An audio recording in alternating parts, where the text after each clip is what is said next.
오늘 말씀은요, 창세기 6장 11절부터 나오는 이야기입니다. 노아, 홍수에 대한 내용인데요. 어제 이제 6장 1절부터 이렇게 보면 하나님께서 사람들의 죄악들을 보시고 이제 심판을 작정하시는 장면이 나옵니다. 자, 일단 먼저 창세기 6장 11절부터 22절까지의 말씀 함께 교독하도록 하겠습니다. 그때에 온 땅이 하나님 앞에 부패하여 포악함이 땅에 가득한지라. 하나님이 보신즉 땅이 부패하였으니 이는 땅에서 모든 혈육 있는 자의 행위가 부패함이었더라. 하나님이 노아에게 이르시되 모든 혈육 있는 자의 포악함이 땅에 가득하므로 그 끝날이 내 앞에 이르렀으니 내가 그들의 땅과 함께 멸하리라. 너는 고페루 나무로 너를 위하여 방주를 만들되 그 안에 칸들을 막고 역청을 그 안팎에 칠하라. 내가 만들 방주는 이러하니 그 길이는 300규빗, 너비는 50규빗, 높이는 30규빗이라.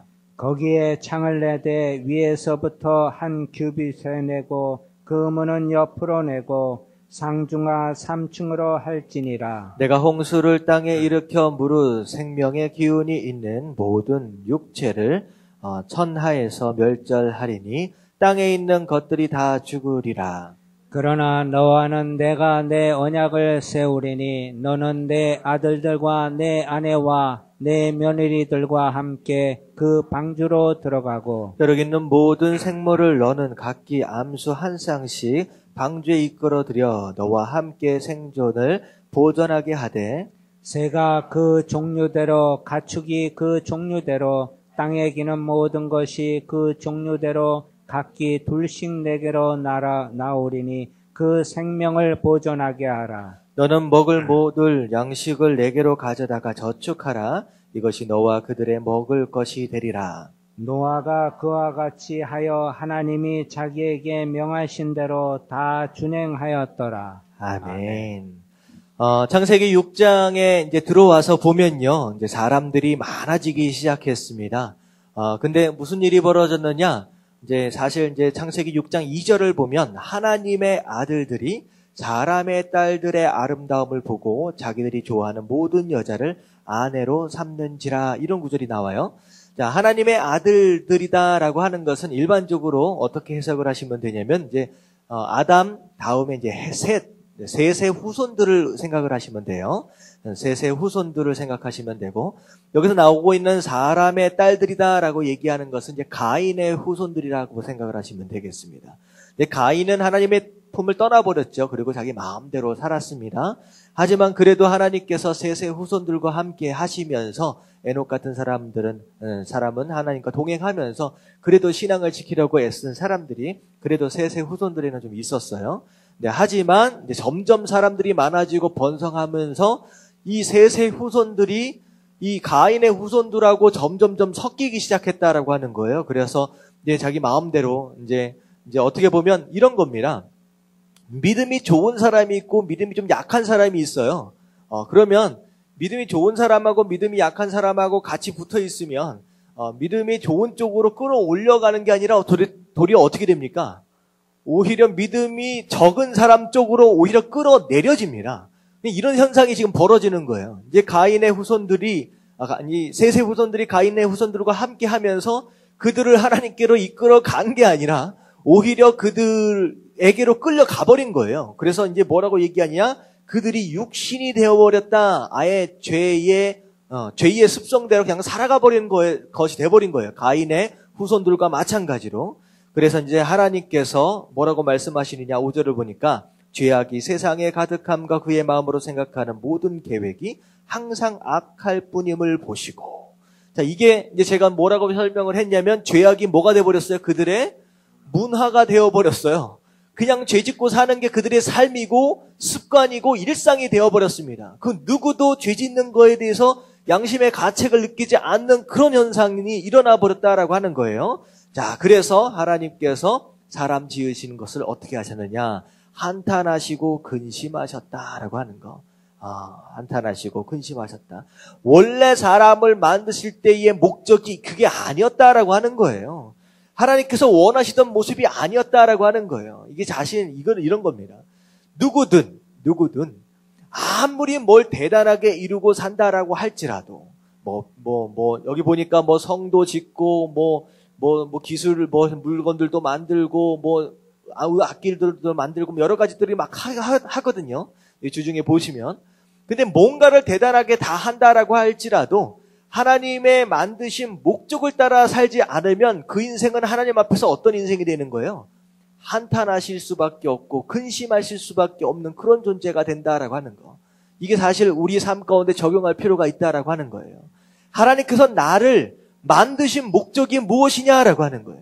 그 목적대로 하나님께서 원래 원하셨던 그 모습대로 살지 않는다라고 한다면 이 땅을 살면서 가정을 어떻게 이루고 아들, 딸을 어떻게 낳고 내가 어떤 사업을 한다라고 하는 것과 상관이 없이 하나님에게서는 한심과 한탄과 근심의 모습일 수밖에 없다라고 하는 거. 그래서 2013년도는 하나님께서 나를 살도록 하신 이유가 무엇이냐? 그 목적에 합당한 삶을 사실 수 있는 저와 여러분들 되시길 주님의 이름으로 축원합니다. 아멘. 아니었다라는 거예요. 그게 하나님 보시기에 그냥 가슴 칠 수밖에 없는 상황이죠. 결국은 하나님께서 심판을 작정하셨는데 그 가운데 누가 은혜를 입었습니까? 노아라고 하는 사람이 은혜를 입었습니다. 그래서 노아를 뭐라고 설명하고 있냐? 당시 의인이었다. 당대의 완전한 자였다. 하나님과 동행하는 사람이었다라고 설명하고 있습니다. 지금 우리 창세기 6장 9절 말씀 보고 있어요. 앞쪽을 잠깐 살펴보고 있습니다. 자, 의인. 자, 무엇이 의인입니까? 자, 의인 하려면 의가 뭔지를 알아야 돼요. 의가 뭐예요? 의가 바로 하나님의 뜻입니다.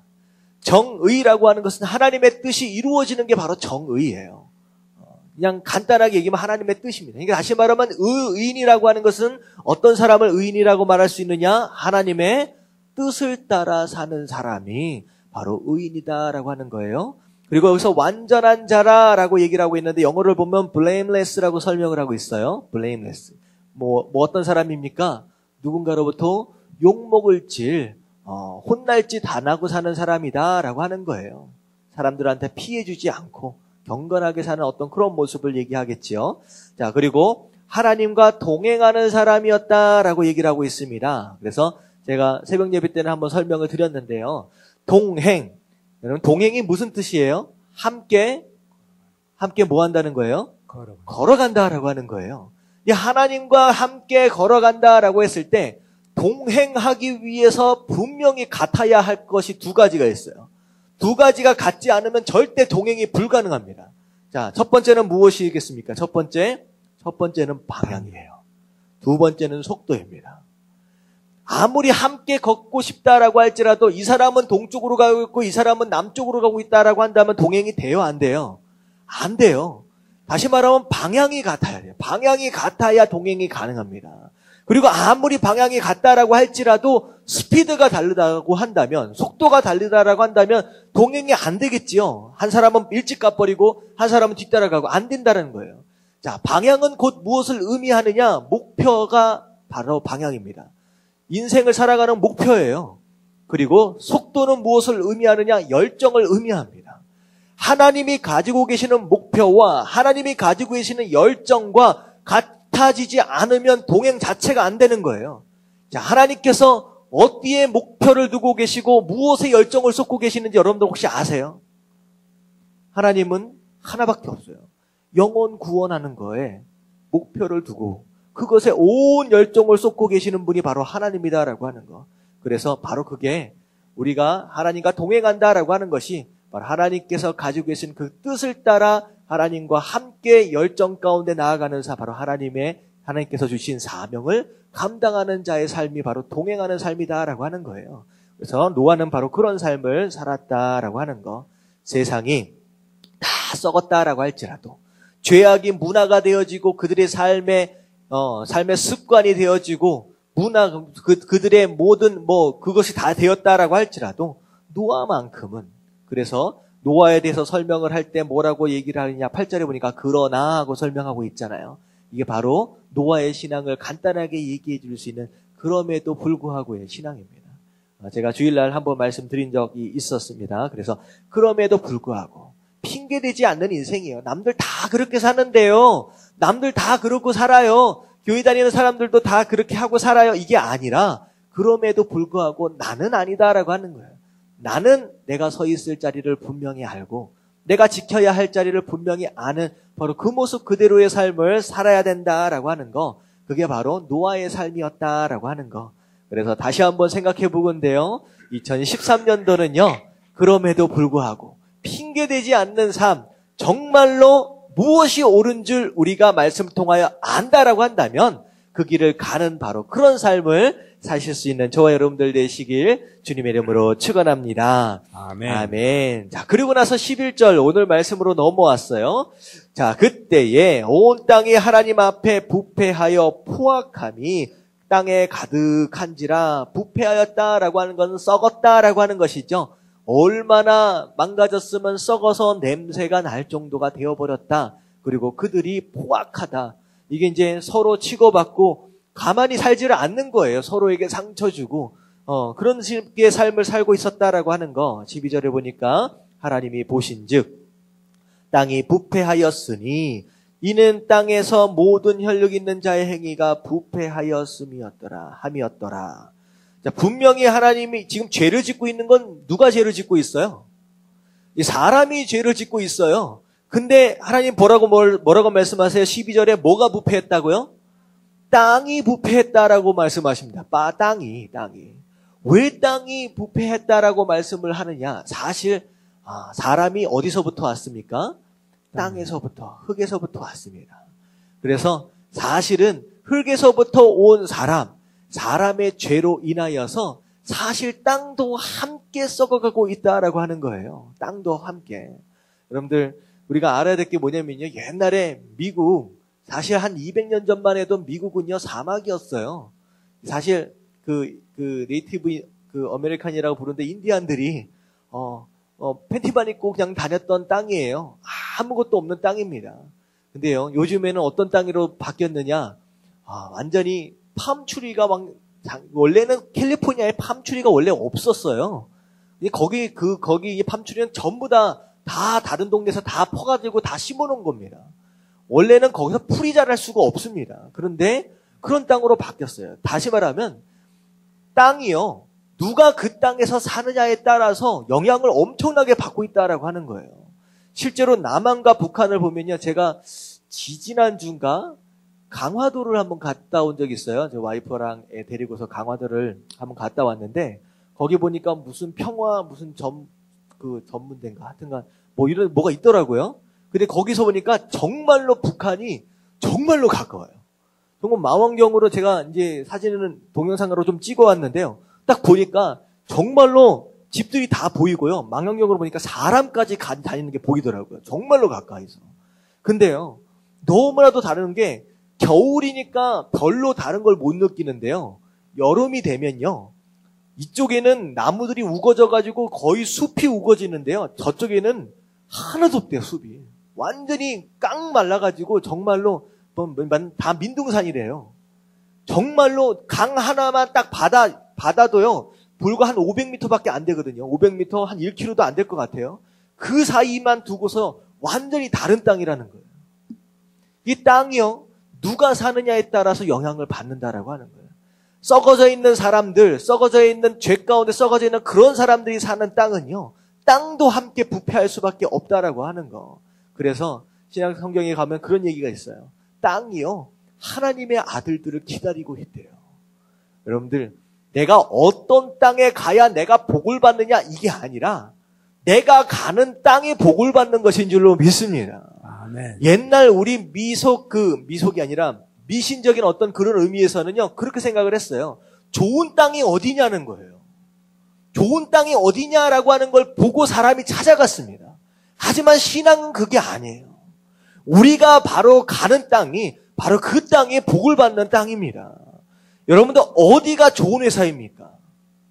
여러분 어디가 좋은 회사예요? 월급 많이 주는 회사가 좋은 회사입니까? 그렇죠. 근데 어디가 좋은 회사예요? 내가 가는 곳이 좋은 회사가 되는 거예요. 복을 받는 회사가 되는 거예요. 자, 어디가 좋은 교회예요? 내가 가는 교회가 좋은 교회예요. 왜? 내가 누구기 때문에? 하나님의 아들들이기 때문에. 내가 이미 복을 받은 사람이기 때문에. 여러분들 이게 생각을 완전 바꿔야 돼요. 어디가 편한가, 어디가 복받을 자리인가 찾아가는 것이 아니라 내가 가는 곳이 복을 받는 것이고 내가 가는 것이 가장 좋은 자리다라고 하는 거, 변하는 것이다라고 생각을 하시면서 사는 것이 바로 하나님 아들들의 삶인 줄로 믿습니다. 아멘. 근데 땅이 썩었다. 이건 사람이 썩었기 때문에 땅까지 한꺼번에 썩어버리는 거예요. 자, 그래서 하나님 보시면서 이거는 끝장났다. 답답해진 겁니다. 13절에 보니까 뭐라고 말씀하시냐. 하나님이 노아에게 이르시되 모든 혈육 있는 자의 포악함이 땅에 가득함으로 그 끝날이 내 앞에 이르렀으니. 하나님께서 참으시다 어떻게 된 거예요? 심판하시기로 작정을 하셨습니다. 그래서 내가 그들을 땅과 함께 멸하리라 라고 심판을 이제 노아에게 말씀을 하시는 거예요. 자, 13절을 딱 보시면서 어떻게 보면 이 말씀을 잘못 읽으면요. 하나님께서 참다 도저히 못 참아서 사람들을 포기하신 건가라는 생각이 들어요. 약간 느낌이 그렇지요. 그 어감이. 참다 이제는 끝날이다. 하나님이 참으시다가 이제 끝내 이제 사람들을 안 되겠다. 사람들을 포기하신 것처럼 느껴지지만 오히려 반대입니다. 오히려 반대예요. 하나님께서 사람을 포기하신 것이 아니라 하나님께서 포기하시지 않은 거예요. 누구를? 노아를 포기하지 않으신 거예요. 우리가 이제 성경을 보는 관점이 굉장히 중요해요. 이것을요, 하나님께서 너무 세상에 썩어서 세상을, 사람들을 지은 것을 이제 하나님이 포기하셨구나. 이게 아니라 참으시다 안 되겠다. 누구만큼은 포기할 수 없다는 거예요. 노아만큼은 포기할 수 없다라고 하는 거예요. 그래서 결국은 이 심판을 세상을 멸하신다라고 하는 것이 목적이 아니라 뭐가 목적이에요? 노아를 살리겠다라고 하는 것이 목적이었다는 거예요. 여러분들 깨달아지시길 주님의 이름으로 축원합니다. 아멘. 하나님은 진멸하시는 분이 아니에요. 그것을 목적으로 두신 분이 아니에요. 하나님은요 살리시고 싶으신 거예요. 그래서 어쩌다가 안 되겠다, 도저히 안 되겠다, 얘만큼은 반드시 살려야 되겠다라고 그래서 심판을 작정하시고 그래서 방주를 계획하셨다라고 하는 거. 그게 바로 하나님은 사랑이다라고 하는 그런 하나님의 속성에 부합되어지는 설명이다라고 하는 거. 그래서 하나님은 포기하신 게 아니라 오히려 노아를 포기하지 않으신 거다라고 하는 거. 포기하지 않으신 거다라고 하는 것입니다. 자, 그래서 우리가 이걸 알아야 돼요. 벌 받으면 죄 짓고 하면 하나님이 나를 진멸하시는 거 아니냐, 벌하시는 거 아니냐. 오히려 그게 아니라 노아 입장에 서야 돼요, 여러분들. 이런 세상 가운데서도 끝까지 하나님은 누굴 포기하지 않으신다? 나를 포기하지 않으신다라고 하는 거. 의인으로 살라고 애쓰는, 몸부림치는 나의 모습. 그리고 하나님 뜻이 어딘지를 향하여서 그래도 하루하루 나가려고 애쓰는 바로 우리의 모습. 노아 같은 우리의 모습. 하나님께서는요, 나를 절대 포기하지 않으시는 분. 그래서 나를 위하여 무엇을 예비해 두셨느냐? 방주를 예비해 두셨다. 이 방주는 무엇을 의미할까요? 이 방주는 곧 예수 그리스도를 의미합니다. 그리고 이 방주는 오늘날 무엇을 의미합니까? 교회를 의미합니다. 나를 위하여 하나님께서 예비해 놓으신 거예요. 나를 포기할 수 없기 때문에. 나를 살리시기 위해서. 여러분들 그 사랑을 깨달으시길 주님의 이름으로 축원합니다. 아멘. 자, 14절에 보니까 이제 하나님께서 노아에게 어떻게 방주를 만들어라 지시를 하는 장면이 나와요. 자, 보니까 너는 고페르 나무로 너를 위하여 방주를 만들되. 자, 여기 고페르 나무 이렇게 하면 어떤 나무냐 좀 애매합니다. 근데 이게 이제 잣나무라고 생각하시면 돼요. 잣나무. 그리고 이제 그 안에 칸들을 만들고 역청을 그 안팎에 칠하라. 역청. 기름 같은 이런 거 치죠. 그래서 이제 물이 이제 스며들지 않도록 안과 밖에 완전히 이제 칠하라라고 하는 거. 자, 내가 만든 방주는 이러하니 그 길이는 300규빗이, 너비는 500규빗, 높이는 30규빗이라. 자, 규빗은 어떤 것이 규빗이냐면요. 이 팔꿈치에서부터 여기까지가 규빗이에요. 여기까지가. 그래서 이제 일반적으로 몇 센치 정도로 생각하냐면 한 45cm 정도로 생각합니다. 사람들마다 좀 차이가 있겠지만 평균적으로 45cm 정도로 생각을 한대요. 그래서 생명의 삶을 살짝 넘겨보면요. 방주의 모양이 나와요. 이게 한 장만 넘겨보세요. 규빗을 이제 그 미터로 바꾸면 길이가 몇 미터예요? 135m입니다. 그림 보이시죠? 자, 135m, 이제 폭이 22.5m, 높이가 13.5m. 자, 이래서 어떻게 보면 이게 이제 축구장보다 약간 좁으면서 축구장보다 조금 더 긴 거라고 생각을 하시면 돼요. 이제 사실 사이즈가 생각보다 작기도 하면서 생각보다 클 수도 있습니다. 자, 그 정도 사이즈로 하나님께서 이제 만드셨습니다. 자, 거기에 창을 내되 위에서부터 한 규빗에 내고, 자, 그 문은 옆으로 내고 상중하 3층으로 할지니라. 자, 여기에서 나오는 방주라고 하는 단어는요, 딱 성경에 두 군데만 나오는 단어입니다. 이 방주라고 하는 단어가 어디에 한번 나오는지 알아요? 제가 한번 말씀드렸는데. 이 방주라고 하는 단어가 노아의 홍수 때 딱 한번 나오고요. 어디에 한번 나오는지 아십니까? 이 방주가? 사실 그 히브리어로 잠깐만 생각이 안 나는데, 이 히브리어로 원어로 얘기하면 똑같은 말로 출애굽기에 모세가 담겨진 그 갈대 상자 있잖아요. 그게 똑같은 언어로 써졌어요. 히브리어로 다 똑같은 단어입니다. 그러니까 이게 이제 뭐라고 생각하시면 되냐면, 방주는 옛날에 우리 어린이들 책에 보면요, 방주가 이제 배 모양처럼 생겼잖아요. 방주는 배 모양처럼 생기지 않았어요. 방주는 배 모양이 아니라 박스처럼 생겼어요. 박스. 배는요, 밑에가 이게 뾰족해요. 그래서 뾰족한 배는요, 일반적으로 무엇을 위해서 뾰족하느냐? 어딘가를 가야 할 때, 이동을 목적으로 할 때는 밑에가 뾰족해야 됩니다. 그래야지 이제 방향을 잡고 가거든요. 근데 방주는요, 이동을 목적으로 한 게 아니에요. 방주는 유일한 목적이 뭐예요? 물에 뜨는 거예요. 그러니까 물에 뜨는 것이 유일한 목적이고, 어떤 파도가 친다라고 할지라도 절대 뒤집어지지 않도록 하기 위한 그것만이 목적입니다. 그래서 사실은 이 이제 박스 모양처럼 생긴 이게 떠 있는다라고 할 때 가장 안정적으로 떠 있을 수 있는 그런 모양과 이제 규격이다라고 얘기를 합니다. 그래서 그 한국에 어디 이제 보면 그 해양 해군 무슨 연구소에서 실제로 이 사이즈를 한번 큰 사이즈는 아닌데 작게 만들어가지고 파도를 막 쳤대요. 제가 한번 본 적이 있어요, 동영상으로. 그래갖고 이게 이만한 수족관에다가 넣어가지고 요만한 걸 만들어가지고 똑같은 모양대로 만들어가지고 파도를 갖다 막 치는데 절대로 뒤집어지지 않습니다. 그러니까 이 방주보다 훨씬 높은 파도가 쳐도 절대로 뒤집어지지 않도록 만들어진 게, 설계되어진 게 바로 이 모양이래요. 그래서 이제 넘겨보시면 이제 그 박스 모양처럼 생긴 거, 네모난 박스 모양처럼 생긴 게 방주라고 생각하시면 됩니다. 그리고 안에를 어떻게 당겼느냐? 3중으로, 상중하 3층으로 만들었다라고 하는 거, 그리고 각각마다 칸막이를 이렇게 만들어서 들어가서 이제 동물들이 들어갈 수 있도록 공간들을 만드는 거죠. 자, 그리고 나서 17절에 보니까 내가 홍수를 땅에 일으켜 무릇 생명의 기운이 있는 모든 육체를 천하에 멸절하리니 땅에 있는 것들이 다 죽으리라. 그러나 너와는 내가 내 언약을 세우리니 너는 내 아들들과 내 아내와 내 며느리들과 함께 그 방주로 들어가라. 자, 어떻게 보면 언약이라고 하는 단어가 사실 여기 거의 이제 처음 나오는 단어입니다. 창세기에.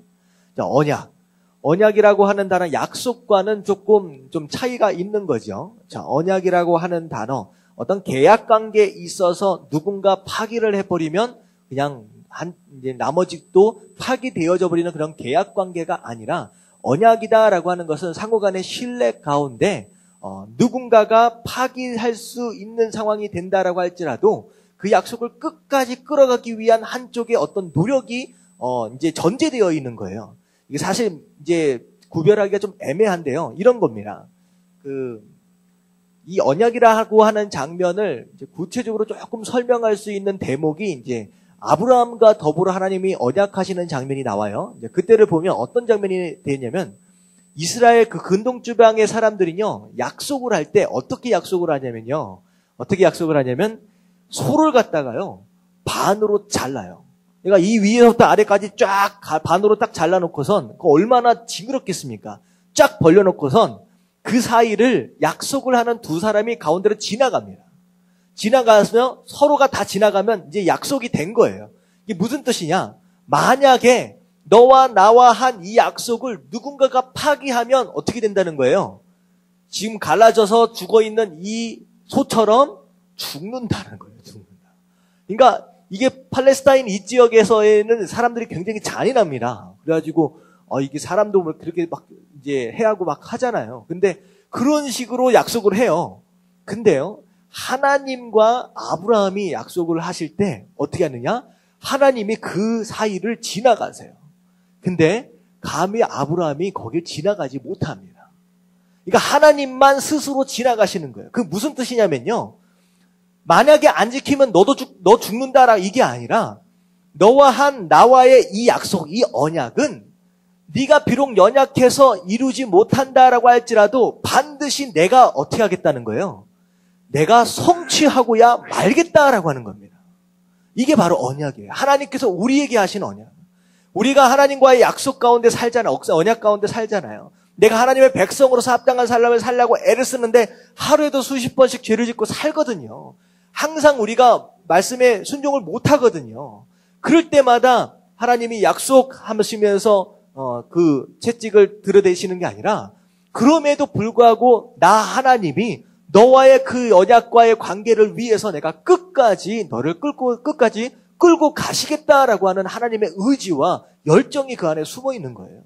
그래서 이것도 마찬가지입니다. 너와는 내가 내 언약을 세우리니 반드시 내가 너만큼은 구원을 해내겠다라고 하는 거예요. 그런 하나님의 열정과 의지가 숨어 있는 내용입니다. 자, 그리고 나서 너는 내 아들들과 내 아내와 내 며느리들과 함께 그 방주로 들어가라고, 혈육 있는 모든 생물을 너는 각기 암수 한 상씩 방주로 이끌어들여 너와 함께 생명을 보존하게 하되, 새가 그 종류대로 가축이 그 종류대로 땅에 기는 모든 것이 그 종류대로 각기 둘씩 내게로 나오리니 그 생명을 보존하게 하라. 자, 이게 이제 동물들이 스스로 노아에게로 이제 나오게 됩니다. 그리고 노아는 이제 문을 열어놓고 드리기만 하는 작업만 하면 되는 거예요. 자, 그리고 너는 먹을 모든 양식을 내게로 가져다가 저축하라. 이것이 너와 그들의 먹을 것이 되리라. 얼마나 많은 동물들이 들어가겠습니까? 그냥 그 동물들을 위해서 많은 양식들을 저축할 것을 하나님이 지시를 하십니다. 엄청나게 많은 양일 것 같아요. 근데 과연 이걸 어떻게 준비했을까? 이게 대단한 순종일 것 같습니다. 그리고 나서 22절에 보니까 같이 한번 읽어볼게요. 시작. 노아가 그와 같이 하여 하나님이 자기에게 명하신 대로 다 준행하였더라. 자, 노아에게 있어서 가장 중요한 것은 뭐냐면 결국은 순종이에요. 다 준행했다라고 하는 단어가 다시 또 뒤에 보면 또 나옵니다. 다 준행했다. 하나님이 지시한 대로. 이게요, 하나님께서 어떻게 만들어라, 어떻게 뭘 칠해라 라고 하는 이 모든 하나님의 지시를 그대로 따라서 했다, 다 준행했다라고 하는 거. 여러분들, 방주가 방주로서의 역할을 제대로 감당하려면 뭐 해야 되느냐? 다 준행해야 합니다. 근데요, 우리가 어느 때가 많냐면 이게 100% 순종이 아니라 어정쩡한 순종이 있어요. 이게 하다 보면 이제 그런 경우가 있거든요. 그런 식으로 순종을 했다가 나중에 비가 왔을 때 배가 뜰까요? 안 뜰까요? 안 뜨는 경우도 생길 수 있다는 거예요. 물론 하나님의 언약으로 인하여 무조건 살리시겠지만 여러분들 하나님께서 기대하시는 순종은 방주가 방주 되어지기 위해서 여러분들 필히 다 준행해야 된다는 거. 분명히 역청을 안과 밖에 바르라 그랬는데 왜 바깥에까지 발러? 왜 안에까지 발러? 한쪽만 딱 발랐으면 어떻게 될까요? 떠있는 1년 내내 뭐 하고 있어야 될까요? 노아가. 들어오는 물 막고 있어야 돼요. 그 큰 방주, 들고 뛰면서 어디서 물 나오나 얼마나 불안불안하겠습니까? 근데 우리 인생이 꼭 그런 인생이 있어요. 순종해라! 라고 할 때 안 해. 그리고 조금씩 남겨놔. 그래 놓고선 정작 비가 와가지고 배가 딱 뜨는 순간, 이것도 안 했는데 저것도 안 했는데, 그때 스며드는 물 때문에 오도방정. 하여튼간 그러면서 산다라고 하는 거예요. 여러분들 다 준행하는 것이 처음에는 좀 피곤할 수 있을 것 같지만, 여러분들 이게 오히려 나은 것인 줄 깨달으시길 주님의 이름으로 축원합니다. 아멘. 나중에 가가지고 막 그러면 서로 다 피곤해져요. 그러니까 다 준행하는 것이 진짜 순종이다라고 하는 거. 자, 그리고 나서 이제 넘어가서 자, 7장 1절부터 12절까지 좀 더 살펴보도록 하겠습니다. 자, 그러고 난 뒤에 우리가 노아에게서 본받아야 할 순종의 모습을 몇 가지만 좀 정리를 할게요. 자, 1절부터 12절까지 교독할게요. 여호와께서 노아에게 이르시되 너와 내 온 집은 방주로 들어가라. 이 세대에서 내가 내 앞에 의로움을 내가 보았음이니라. 너는 모든 정결한 짐승은 암수 7씩, 부정한 것은 암수 2씩을 내게로 데려오며. 자, 공중의 새도 암수 7씩을 데려와 그 씨를 온 지면에 유전하게 하라. 지금부터 7일이면 내가 40주야를 땅에 비를 내려 내가 지은 모든 생물을 지면에서 쓸어버리리라. 노아가 여호와께서 자기에게 명하신 대로 다 준행하였더라. 홍수가 땅에 있을 때 노아가 600세라.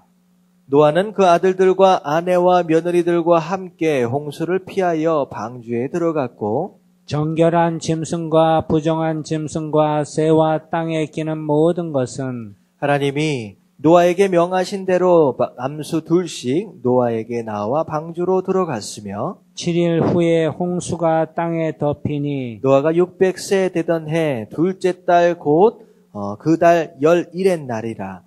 그날에 큰 기품의 샘들이 터지며 하늘에 창문들이 열려 40주야를 비가 땅에 쏟아졌더라. 아멘. 자, 하나님께서 이제 드디어 이제 노아 방주가 완성이 됐어요. 자, 방주가 완성되는데 몇 년 걸리는지 아십니까?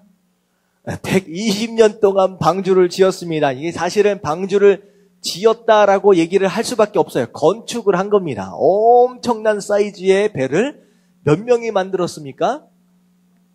노아의 가족이 몇 명이에요? 8명. 예, 8명. 이게 사실은 제가 생각할 때는요, 사실 이게 과학기술이 오늘날까지는 아니더라도 웬만큼 발달하지 않으면요, 이 사이즈의 배가 8명이서 지을 수가 없습니다. 그 큰 나무나 이런 것들을, 기중기나 이런 것들을 이렇게 들어 올리고 하는 것들이 이게 보통 작업이 아니거든요. 하여튼간 이 8명에서 120년 동안 이게 보통 순종과 보통 믿음과 보통 성실함으로 될 수 있는 일이 아니에요. 120년 동안을 완성을 다 했습니다. 자, 그리고 나서 이제 다 들어가라라고 명령을 하십니다. 자, 그래서 이제 그 이유가 무엇이냐? 이 세대에서 내가 내 앞에 의로움을 내가 보았음이니라. 물론 하나님께서 노아가 하나님께 은혜를 입었다라고 하는 점도 있지만 노아는 노아 나름대로 하나님 앞에 보여드린 것이 있기 때문에 구원을 받았다라고 하는 거예요. 자, 그런데 짐승들을 다 들어가도록 하는데 짐승들 몇 마리씩 들어가요? 암수 한 쌍씩 들어갑니다. 한 쌍씩 들어가요. 자, 그런데 한 쌍이 아니라 어떻게 들어간 동물이 있어요? 암수 7씩 들어간 동물들이 있습니다. 자, 그런 동물들은 어떤 동물이에요? 정결한 짐승이다라고 얘기를 합니다. 그리고 나서 부정한 것. 그러니까 정결한 짐승은 7씩 들어가고 부정한 것은 암수 2씩 들어가다. 이게 한국말로 보면 암수 2씩 하면 이게 4마리처럼 느껴져요. 이게 아니에요. 영어를 보면 정확하게 나와 있습니다. 암수가 하나씩 들어가는 거예요. 한 페어씩 들어가요. 자, 그래서 2마리씩 들어갑니다. 뭐가 정결한 짐승이고 뭐가 부정한 짐승이냐라고 하는 거예요. 여러분들 이게 뭐죠? 짐승이 죄 짓습니까? 짐승이 죄 지어요? 뭐 죄를 대단하게 지은 것도 아닌데 갑자기 하나님은 너는 부정한 짐승, 너는 정결한 짐승 이렇게 나누시냐는 거예요. 기준이 뭘까요? 하나님 말씀에 순종. 하나님 말씀대로 순종하는 짐승이 있고 순종 안 하는 짐승이 또 있을까요? 이게 되게 애매해요. 저는요 동물들은 죄를 안 짓는다라고 생각을 했어요. 근데요 제가 다큐멘터리를 한 번은 보니까 디스커버리 채널인가 한번 보니까 동물들이 죄를 짓더라고요. 딱 보니까 무슨 죄를 짓느냐? 애써서 집을 만들어놨어. 근데 갑자기 어떤 놈이 오더니만 남의 열심히 지은 집을요 뺏어버리더라고요. 그래갖고, 이게 동물들도 죄를 짓는구나. 사람을 닮아서 그런 생각을 좀 해봤습니다. 근데 사실은 이게 죄를 짓고 안 지어서 동물들이 정하다, 부정하다라고 얘기하는 게 아니라 정한 짐승은 어떤 짐승이냐? 양, 염소, 비둘기, 뭐 하는 짐승들이에요? 제사를 드리는 짐승이에요. 그러니까 제물로 하나님 앞에 바쳐질 것으로 하나님께서 특별히 구별하신 짐승들이 있어요. 그 짐승들은 정하다라고 얘기를 하고, 정결하다 얘기하시고, 그 외의 것은 부정하다라고 얘기를 하시는 거예요. 이제 그렇게 구별이 되어집니다. 왜냐하면요, 정결한 짐승은 몇 마리씩 들어가요? 7마리씩 들어가잖아요. 만약에 2마리 딸랑 들어갔는데 제사 지낸다고 1마리 잡아버리면 어떻게 됩니까? 씨를 보존할 수가 없잖아요. 그러니까 하나님이 다 알아서 하시는 거예요. 그리고 노아의 홍수가 딱 끝나고 나서 하나님께서 사람들에게 뭘 허락하세요? 육식을 허락하십니다. 그 전까지만 해도 육식이 허락되어지지 않았어요. 사람들은 채소와 열매를 먹고 살도록 만들어졌습니다. 근데 노아의 홍수가 딱 끝나고 나서 이제 하나님께서 사람들에게 육식을 허락하세요. 그러니까 잡아먹어버리면 끝나잖아요. 그러니까 사람이 먹을 수 있는 동물, 그리고 하나님 앞에 바쳐질 수 있는 제물들은 정결하다라고 해서 7마리씩 이제 데리고 올 수 있도록 이제 살릴 수 있도록 한 거예요. 자, 그리고 공중의 새도 암수 7씩 데려와 그 씨를 온 지면에 유전하게 하라. 그리고 나서 4절에 보니까 지금부터 7일이면 내가 40주야를 땅에 비를 내려 내가 지은 모든 생물을 지면에서 쓸어버리리라. 자, 방주 안에 딱 들어갔습니다. 들어가자마자 비가 온 게 아니라 며칠 동안 기다려요? 7일 동안 기다려요. 참 이게 엄청나게 긴 시간이지 않을까라는 생각이 드는 거예요. 물론 노아는 며칠 후에 비가 올 줄 압니까? 7일 후에 비가 올 줄 알아요. 이미 이제 하나님 말씀하셨거든요. 하지만 밖에 있는 사람들은 알아요? 몰라요? 몰라요. 그러니까 사실은 밖에 있는 사람들 입장에서 본다면 노아의 가족들은 지금 뭐 하고 있는 거예요? 미친 거예요. 120년 동안 쭉 하고 평생, 거의 평생이죠. 120년 동안 엄청나게 많은 시간을 배 하나 딱 짓더니만 그 안에 쏙 들어가더니만 너 비가 온다고 어쩌고 저쩌고 했는데 비는 안 오고 7일이 지나가는 거야. 밖에서 올 때가 얼마나 웃겼겠습니까? 밖에서 막 조롱하고 하여튼간 그런 얘기들을 안에서 다 들어야 하는 거예요. 그럴 때에 사실 노아의 믿음이 바로 그런 믿음인 것 같아요. 세상 사람들이 뭐라고 말한다라고 할지라도 사실 오늘 찬양 마지막 찬양에 보니까요. 십자가의 길 순교자의 삶 거기 보니까 어떤 가사가 나오냐면 하나님의 사랑이 영원히 함께하리 십자가의 길을 걷는 자에게 순교자의 삶을 사는 이에게 이렇게 뭐라고 나와요? 조랑하는 소리와 세상 유혹 속에도 어떻게 해요? 주의 순결한 신부가 되리라. 저는 이 마음이, 이 구절이 좀 마음에 다 와닿는 거예요. 이런 조롱소리, 여러 가지 세상에 이상한 소리들이 들어온다라고 할지라도 내가 누구냐라고 하는 것을 따라서 사는 인생, 바로 노아의 믿음의, 노아의 삶이 바로 그런 삶이 아니겠느냐라는 생각을 해보게 됩니다. 여러분들, 많은 소리들이 세상 속에서 들려와요. 여러분들, 우리가 귀 기울여야 할 소리는 어떤 소리? 하나님의 말씀인 줄로 믿습니다. 내가 제대로 가고 있다라고 정말로 믿어지신다면, 그게 말씀을 통하여 증명되어지고 있다라고 한다면 세상 소리에 귀 기울이지 마세요. 우리가 들어야 할 소리는 하나님의 말씀이고 그 말씀에 합당한 삶을 살면 그것으로 되는 거예요. 여기서 얘기하고 있는 세상 사람들은 노아의 가족들 8명을 제외한 모든 사람들이에요. 그러니까 모든 사람들이 내가 아니다라고 할지라도 나는 흔들려서는 안 된다라고 하는 거. 한참 듣고 있다가 에이 도대체 모르겠다 하고서 방주 바깥으로 확 나와버리면 어떻게 돼요? 다 죽는 거예요. 안 되는 거예요. 여태껏 120년 동안의 수고가 다 헛수고로 돌아가는 거예요. 마지막 순간까지 끝까지 참고 기다릴 줄 아는 바로 그런 믿음이 있어야 된다라고 하는 거. 여러분들 그런 믿음을 가지시길 주님의 이름으로 축원합니다. 아멘. 자, 다 준행했다. 노아가 여호와께서 자기에게 명하신 대로 다 준행하였더라. 다 순종했다. 자, 6절을 보니까 홍수가 땅에 있을 때 노아의 나이가 몇 살이요? 600세였더라. 600세. 상당히 나이가 많아 있는 상태입니다. 자, 그리고 노아는 아들들과 아내와 며느리들과 함께 홍수를 피하여 방주에 들어갔고, 정결한 짐승과 부정한 짐승과 새와 땅에 기는 모든 것은 하나님이 노아에게 명하신 대로 암수 둘씩 노아에게 나와 방주로 들어갔으며 7일 후에 정말로 홍수가 땅에 덮이니. 저는 이 말씀을 쭉 읽는 가운데 눈에 딱 걸리는 사람들이 있어요. 7절에 보면 누가 등장하고 있습니까? 노아는 아들들과 아내와 며느리들. 사실 노아를 제외한 7명입니다.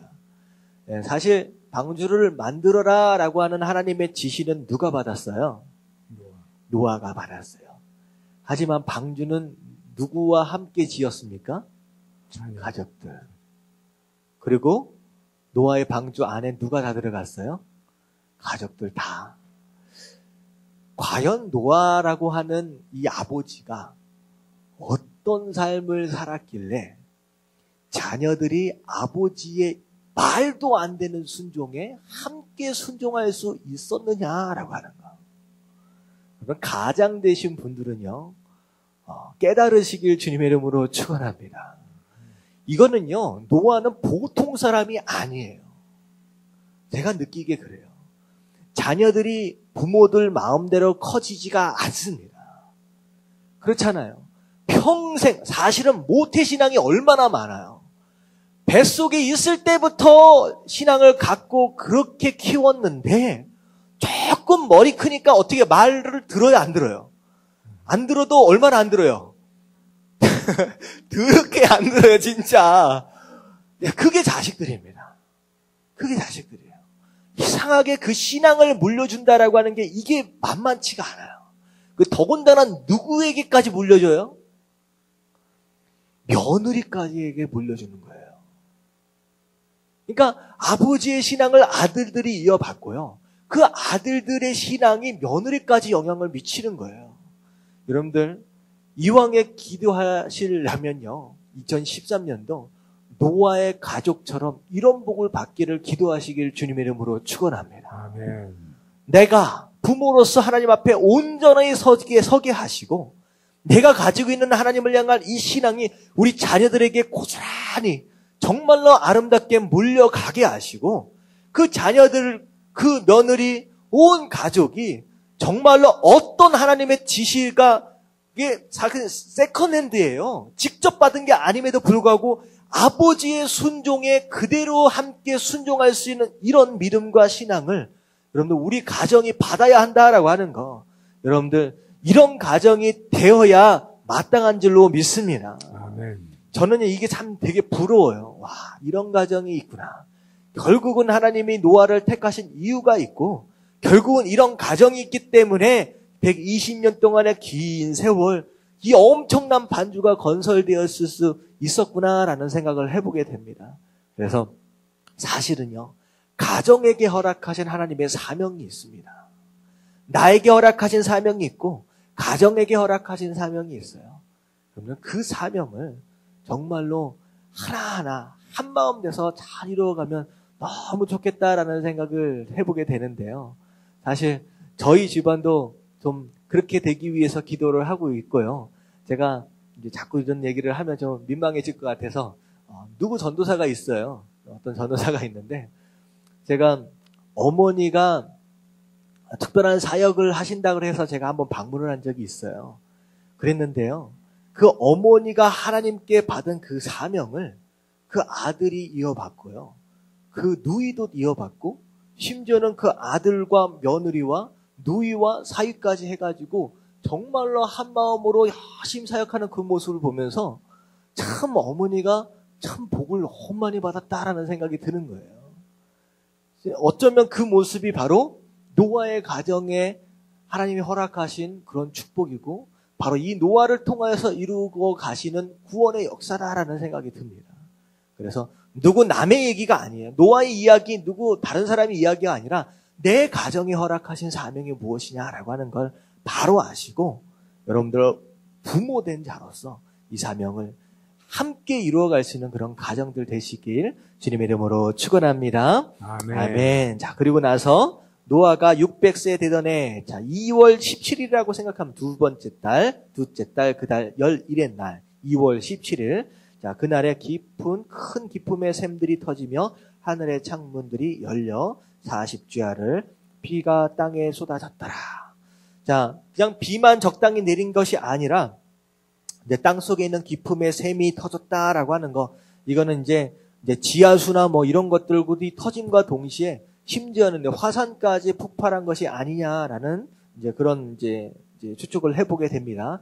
화산이 폭발하게 되면 일반적으로 어떤 현상이 일어나게 되냐면 지진도 함께 일어나요. 그러니까 이게 이제 이런 이제 위에서 아래로 다 쏟아붓고 솟아 올라오고 이런 모든 상황들이 이제 지구상에 이제 있었다. 그래가지고 지금 옛날에 창조 당시에 그 땅은요, 현재는 우리가 볼 수 없고요.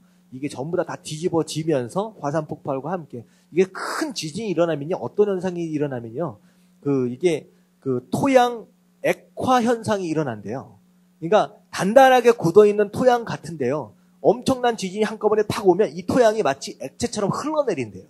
그래서 이런 지진들과 이런 화산 폭발과 그리고 하늘에서 쏟아지는 그런 물들과 함께 엄청난 지각 변동이 일어나게 됩니다. 그리고 사실 우리가 보고 있는 이 모든 이제 지형들이 있잖아요. 이 모든 것들이 이제 노아의 홍수로 인하여 이제 생겨난 지각 변동의 흔적이다라고 생각을 하시면 돼요.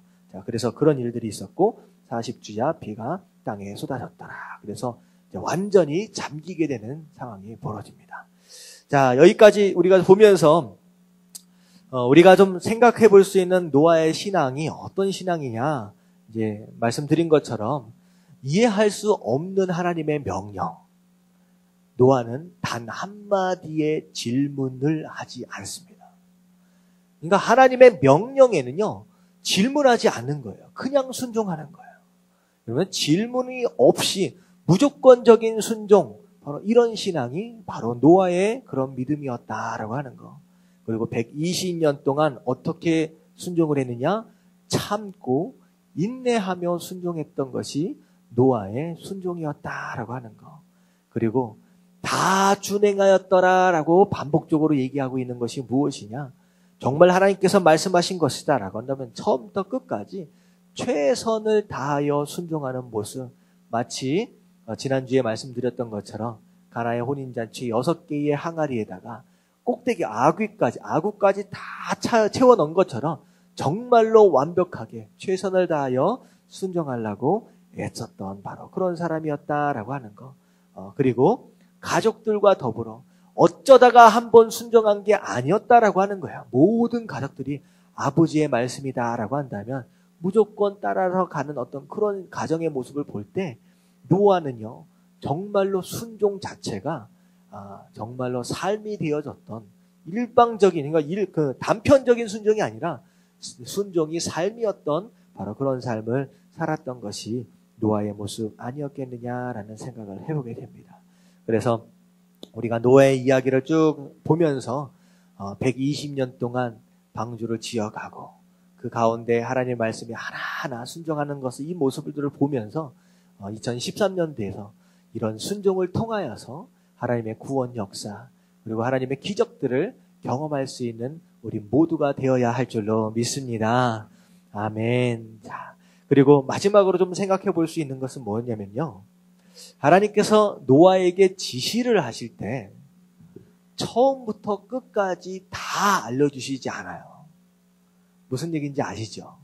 방주를 지어라 라고 하면 짓는 것까지만 말씀하세요. 그리고 나서 그 다음에 들어가라 하면 들어가서 며칠 후에 뭐가 올 것이다 라고 하는 것을, 다시 말하면 내가 한 발자국 나아가면요, 그 다음 발자국을 하나님이 지시해 주세요. 그리고 그 다음 발자국을 내가 디디면요, 그 다음 발자국을 하나님께서 지시해 주신다라고 해요. 내 생각대로라면 처음부터 끝까지 쭉 다 말씀해 주시면 얼마나 편할까.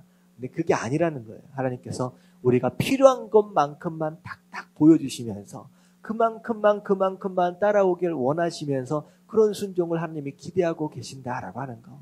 그래서 사실 그렇잖아요. 우리 가정이 앞으로 어떻게 될 것인가 좀 알았으면 좋겠는데 하나님 구체적으로 잘 안 알려 주시거든요. 그리고 그 교회 우리가 이사 가는 것 때문에 이것저것 인터넷이나 이런 데 들어가서 좀 살펴보고 있어요. 그래가지고 살펴보다 보면요, 이게 만만치가 않습니다. 그래서 어디 딱 보니까 너무 좋은 땅이에요. 그리고 근처 한 서너 블락 옆에 신도시가 막 들어오고 있어요. 근데 땅이 하나가 나왔는데 880평이 딱 나온 거예요. 와, 너무 좋다. 그래가지고 야, 이거 괜찮다 해가지고 연락해서 딱 알아보니까 그것도 신도시 개발에 묶여가지고 사고팔고가 전혀 안 된다는 거예요.